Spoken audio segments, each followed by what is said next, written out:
2, 1. All right. Sorry, I did not like that. You're not the only one tired. All right, sorry, give me another one. All right, we're back at ITV. Sorry, let me do it again. I say all right too many times. Sorry, last one. Okay. All right, I'm serious now.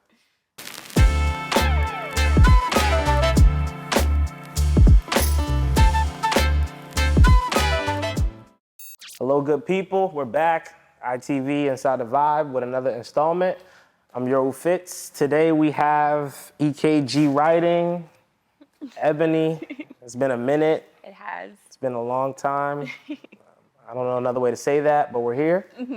So, introduce the people. You're Ebony, and, let us know what you're into. Yes, so my name is Ebony, also EKG, Ebony Kane, and I am a poet, a writer. I consider myself to also be like a theater producer. So just multifaceted. Okay. Anything that has to do with the written word, I'm all for. Got you. And people know me because I also have a YouTube channel where I review books. The biggest. Yeah. What's the channel? Ebony Kane. Ebony Kane. Yeah. So that's what I'm up to these days, but it could change. Okay. Drop of a hat. Okay. So let's we're gonna try a new part of the show today called Set the Flow. We're gonna ask you calm question to kind of get the juices flowing. Okay. So if you could relive any day of your life, what day would it be? Oh my God. If I could relive any day of my life, what day would it be? That's a really good question. I would probably have to say a day in my childhood when my grandfather was still alive, just because I was so close to him and he used to pick me up every day, and we used to just I remember smelling him making coffee in the morning. He would always make me a waffle with bacon, and that was my before school breakfast, and then he would drop me off. And even just reflecting back on me as a writer, what I like to do and where I get my inspiration from, it's always in those small moments of mundanity, when you're just in the routine of life. And I think there's something beautiful about that. So definitely that, because obviously he's no longer here with us. So I can't experience that again. But I do think that it was an integral part of my childhood. So May his soul rest in peace. yeah, thank you. Okay. That was deep. Yeah, I'm very deep. No, I mean the EKG writing. What can I expect? Yeah. So let's go right into it. So, Okay. How long have you been writing? Since I was a kid. Oh my God. I just remember having a desktop in my house that had dial-up internet. Oh, the thing. Yeah, way back. And I know you were old enough to remember that. Oh yeah. Okay. Yeah. Got you. But I was young, so probably when I was 7, 8 years old. Okay, but you still remember the noises. Yeah, those crazy noises. You hear somebody coming over the line, it sounded like a phone call, but it was really internet. It was very weird. Dark times. Yeah, very dark. But I was excited because I was like, oh, I'm gonna go on Microsoft Word and just write a story. I was really big in writing kind of fantasy stories at the time. What kind of fantasies? I don't know if he was old enough to be doing that kind of fantasy. No, Oh, okay. All right. Think fairies and Fairies get freaky too. I know, that's true. Okay. But no, not okay. Yeah, no. Because my older sister put me on this website. It was one of the fantasy erotica. Yes, that's Sorry the for thing. snitching, but I don't know. On your sister? Yeah, She's my sister. So Yeah, I don't think she was supposed to be doing that, but Yeah. Yeah, no, so I wasn't on that level with it. But I also always wrote poetry. Yeah. I've always been fascinated by storytelling. I love people telling me stories. I used to love being read stories when I was little. My mom would tell me all the time, she's like, you would never let me stop reading stories to you. So it's kind of been embedded in you for a long time. Yeah, I don't remember my life and me not being a writer. Wow. That's dope. Yeah. So in being in that space of literature and just writing, expressing yourself through that, how would you say that form of art has changed since you entered at 7 to now? There definitely has been a major change, I think, just because social media is so prominent now. And a lot of people, especially like poets, they blow up on social media. And the type of writing that exists now is totally different. Like, we even think back to like way, way back with classics, like, no one's writing like that anymore, Yeah. you know? Experiences And are different. yeah, experiences are different, language is different, the words that we choose to use are different. But it's definitely more common, I want to say. Like, I feel like more people are into poetry. There's more openness to like go to open mic nights, Yeah. where before I felt like it was a very niche, or kind of like if you were in that circle, that's what you were doing. Absolutely. I remember, You know, like, yeah, I don't know if you remember Verbal Mayhem. Like, yeah, there used to be like a connotation of like certain people went there, like the right, right, like I like am him and he is me. Those type of people. Like, exactly. and I remember I've always liked poetry. I've always liked like reading, kind of understanding different things from people's perspectives. And it's funny now that that's almost like synonymous with being cool now. Like, Right. being a creative is cool. But like when we Yeah. were growing up, and not to like say the woe is me. That's not what I'm saying. I'm just saying the definition of what's defined as being in, or like an attractive Right. hobby has changed, because writing was not cool. Like, Yeah. being into literature was not cool, but now that's what everybody wants to do. So it's just interesting to kind of, speak back to that, how like it's changed from your perspective as someone Yeah. who's always been a part of that, literature, linguistic space. Yeah. Would you say that for the art, like the stories you tell, the poems you write, are there specific like parameters or markers that you feel your work must have to kind of be stamped, that you feel it's comfortable to share with the public? Yeah. I, for me, how I know a poem is ready, it's kind of a intuitive thing. I just have a feeling of like, this is everything that I needed to say in this piece, I've said. Yeah. And I did it in a way that I feel is reflective of me and my style and the things that I like to write about. I'm very, like, I consider myself to be like a meditative poet. Like, I talk a lot about nature and the body and just like, I don't know. And so I feel like if I captured that in the poem well, then I'm free to share it. But I have so many that I do not share, just because I feel like, sometimes you have misses when you write. Like, not Yeah. everything's going to be share worthy, or I feel like I need to workshop it a little more. Yeah. But yeah, anything that I post on my social media, like, it has to feel right to me.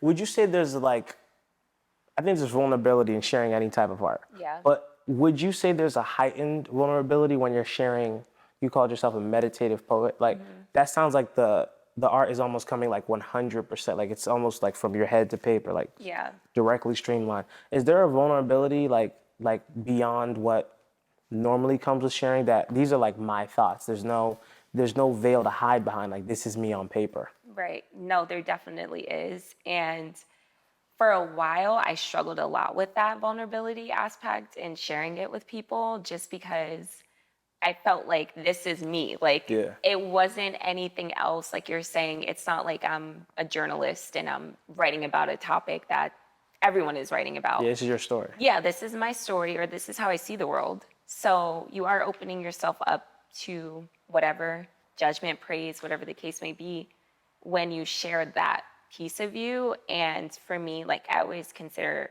my poems to be very intimate to me. Like, I think Yeah. of them as little extensions of Yeah. myself. So it's great when people like say, hey, that really resonated with me. And, of course you feel it if maybe you think a poem is going to hit in a Yeah, certain yeah, way, yeah. and then it doesn't. And then you're like, oh, Maybe I had it messed up. yeah, yeah. But there definitely is like a level of vulnerability to it. But I've gotten more comfortable with that, and I've started to care less and less the more I kind of just share and put myself out there. Yeah. So Like a it's muscle, not, you build yeah, up resistance. exactly. Do you define yourself as an artist? I do define myself as an artist because I don't think I'm only a poet. I think that I really love just like space in general, like my environment. and getting creative within my own environment. I've always been into interior design, not that I would ever consider myself to be like an interior designer, but I just have an appreciation for like how things are beautiful and like can be curated in a specific way. Yeah. But my medium just so happens to be me making words sound beautiful and like No, putting those together. I 100% understand because I feel like art, before art was words, it was pictures. And poetry, like in in most cases, describing a thought that maybe just seems better put into words. Yeah. So like, from being a meditative poet, coming from the thoughts in your head and putting it into paper or whatever stories you choose to tell, I don't really think there are many more basic forms of art than putting thoughts into a way that we can digest them. Sometimes, like you said, it misses, but it just may miss the crowd you were trying to hit, but it Right. may hit in another crowd. So Yeah. I think the definition of being an artist is more expansive these days, but I think sometimes what's more important is not the title, but the art you produce, which, Right. being a poet, there's an attention to detail that there's nothing really to hide behind. There's no pictures, there's no visuals, it's just words. If this connects with you, it connects with you. If it doesn't, there's not a lot of, I would say there's less opportunity than other spectrums to connect with your crowd than, when you're a poet. So Right. I would also agree that I would say that you are also an artist. Thank you. In that space, like being a poet, like at what point did you feel the need to define that? Because you said that I think what was it, theater, something about, what did you do? Yeah, I work in theater, but more so kind of like behind the scenes. Okay. Yeah. Like when did you feel the need to define the roles that you use to convey your art? I just have always defined myself as a poet, but where I'm starting to kind of like second guess that or kind of reimagine it a little bit is when I expand and try different forms of art, then does that still make me a poet? Yeah. Like what is the identifier then? If, for instance, there was a period recently, I want to say like almost a year, where I was not writing poetry at all. Like I could not write a poem. I feel like I remember that because I do follow. I can't. Maybe it was. I don't know if it's one of my pages because one of my pages got deleted. I used to follow, or I think I still do now, EKG writing, and I remember that there was an absence of posts, Yeah. and I was just like in my head it was like we weren't in a place where I could just hit you up, hey, like what's going on. And I Yeah. feel like doing that when people are creating is a little weird because most people who stop creating it's because there's a number of reasons, but I feel like to ask someone that is like just it's not something I would do, but I did remember that and I wondered why and I just so when you took that absence, what caused it, if you can share? Yeah, I definitely will share. So I think it stems from, and in the moment I didn't know this, but looking back, it does 100%. It stems from I applied for this like really crazy writing privilege. It was like a workshop, but basically everyone in the nation was applying to it. And I ended up getting shortlisted, which meant I wasn't immediately accepted, but kind of like if any of the first Yeah. people who were accepted Drops out. declines, then I can go and do it. And I was just so excited over that. Like I felt like such a high from being shortlisted. Yeah. And then once I got the email like, hey, we're sorry we can't offer you a seat, then I just kind of like was faced with rejection. Yeah. And it was an interesting rejection because I submit to journals and stuff for publication and you get rejected. It is what it is. But I felt like I almost tasted the victory in that moment. Yeah. And then it's like, oh, like, it didn't happen. So from there, I started getting into a weird relationship with my poetry. And that workshop that I applied to, it was primarily for like political poetry, which I know I don't really write. But I felt like, hey, maybe I should be writing this. Like, Yeah. you like it's an opportunity to be acknowledged. Like, right. Yeah. I was like, should I be writing this? Like, is this what I should be doing? You just start questioning, like with rejection, it's tough. Like puts you in that headspace of like, Yeah, am I good enough? Rejection is weird because you can't succeed without it. But Yeah. when like in instances like there where it's like rejection flirts with success in that capacity, and then you're like, wow, like I was so close, but now it's like, what made them decide that I wasn't enough? Right. And that's like, those are the type of questions at some point you have to realize not being enough doesn't mean you're not enough for anybody, just not Right. enough for the situation. And it may not even be that you're not enough, just what they're looking for may not match you. And that may sometimes be a blessing. But I think there's a certain level of experience you have to understand to even arrive at that peace within yourself, because it can be a troublesome road kind of figuring that out. Yeah.